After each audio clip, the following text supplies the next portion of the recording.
Hello everyone! Welcome back sa aking YouTube channel.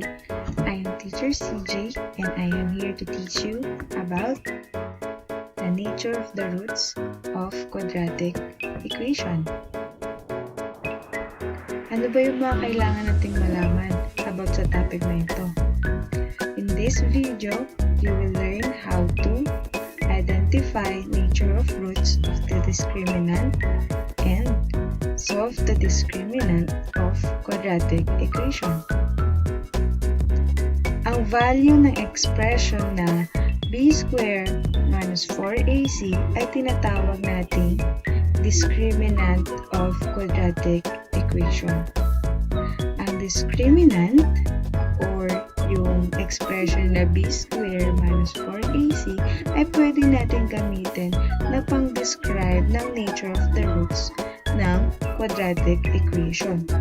Ang sagot sa discriminant ay pwedeng 0, positive and perfect square, positive but not perfect square, and negative numbers. Ayan yung mga pwedeng sagot kapag isinolve na natin ang ating discriminant.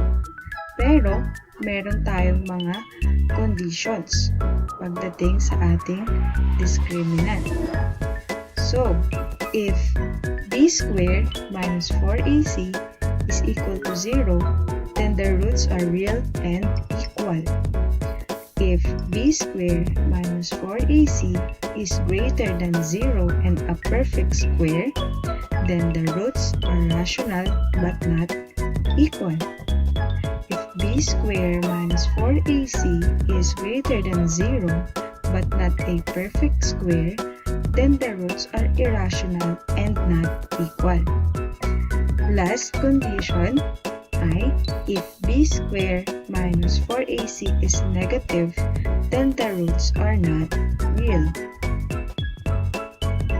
So, let's have an example. Kunin natin or i-describe natin ang roots ni 2x squared minus 5x minus 3 equals 0. Unang step, kailangan muna natin ma-identify ang value ni a, b, tsaka ni c. So, ang value dito ni a ay 2, ang value ni b ay negative 5, ang value ni c ay negative 3.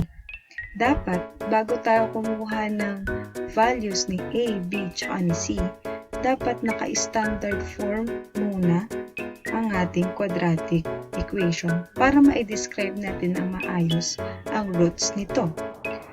Next, substitute the value of a, b, and c to the discriminant, then simplify. So, ang ating discriminant ay si b squared minus 4ac. Isa-substitute lang natin yung values ni a, b, tsaka ni c doon sa ating discriminant. So, meron tayong negative 5 squared minus 4 times 2 times negative 3.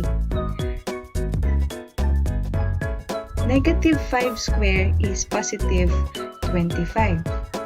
Negative 4 times 2 equals negative 8. Negative 8 times negative 3 equals positive 24. 25 plus 24 equals 49. So, ibig sabihin, si 49 ay positive at perfect square din siya.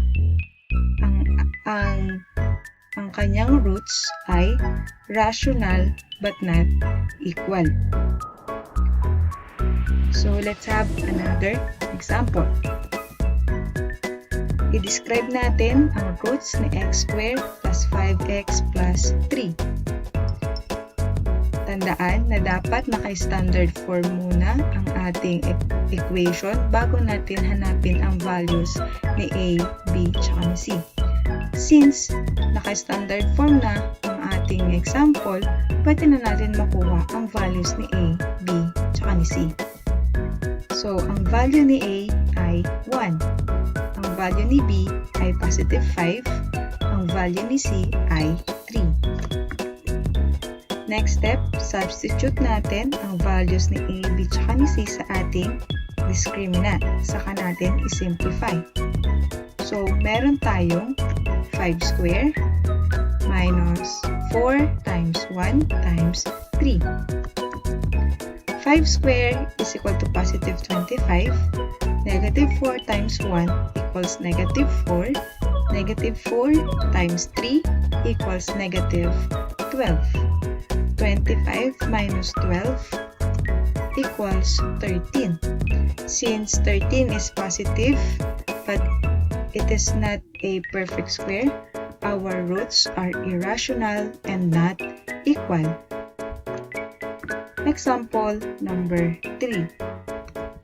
Let's describe the roots of x squared minus 4x plus 4 equals. Kunin natin ulit ang values ni A, B, tsaka ni C. Ang value ni A ay 1, ang value ni B ay negative 4, ang value ni C ay positive 4.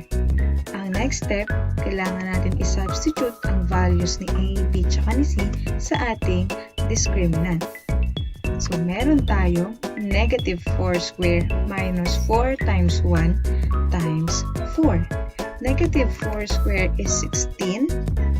Negative 4 times 1 equals negative 4 times positive 4 equals negative 16. 16 minus 16 equals 0. Since our discriminant is 0, then our roots are real and equal. So let's have last example. Let's describe the roots of x squared minus x plus 2 equals 0. So, i-identify muna natin kung ano ba yung values ni A, B, tsaka ni C. So, ang value ni A ay 1, ang value ni B ay negative 1, ang values ni C ay positive 2. So, kailangan natin i-substitute ang values ni A, B, tsaka ni C doon sa ating discriminant. So, meron tayong negative 1 square minus 4 times 1 times 2. Negative 1 square is equal to positive 1. Negative 4 times 1 equals negative 4 times positive 2 equals negative 8. 1 minus 8 equals negative 7. Since our discriminant is negative, then the roots are not real. So, ganun lang kadaling kumuha ng discriminant and ganun lang kadaling mag-describe ng discriminant of a quadratic equation. I hope you're learning!